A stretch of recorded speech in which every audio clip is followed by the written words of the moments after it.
Dati, nung hindi makamundo pa ako, bisyo, alcohol, drugs, babae, kumbaga worldly ang As in lahat buhay ng ko. bisyo? Bisyo, halos lahat ng bisyo. Halos. Alam mo yung normal na ginagawa ng mga makamundong tao is striving for happiness.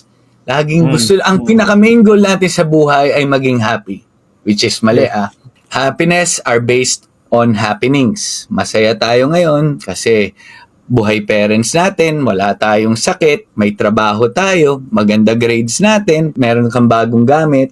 Paano kapag nawala na yung gamit mo, nagkasakit ka, namatay parents mo, nawalan kang trabaho?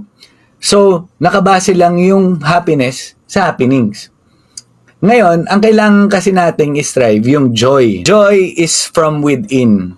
Hindi siya apektado ng circumstances and situation. At yung joy na yon ay matatagpuan lang natin kay Lord Jesus Christ. Joy kasi kahit nasa midst ka ng mga pagsubok, meron ka pa ring peace. Meron ka pa ring peace dahil yung peace na yun ang makakapagbigay lang si Lord. The only one that can complete your heart is the one who created it. Merong isang parte ng puso ng isang tao na hindi natin mapupunan yun kahit anong yaman sa mundo, magandang health, magandang family, whatever.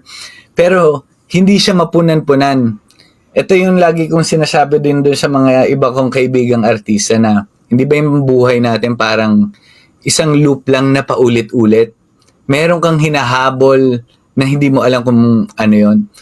Nilulook forward mo, next week, may sweldo, ganyan-ganyan. Oo, makakapag-shopping o kakain sa labas with family, ganyan. Pag nandun ka na, meron ka na naman ilulook forward na merong kaming out of town na ganyan. Kapag nandun ka na naman, may ilulok, parang kailangan lagi ka merong nilulook forward para masatisfy ka. May hinahabol tayo na hindi tayo satisfy.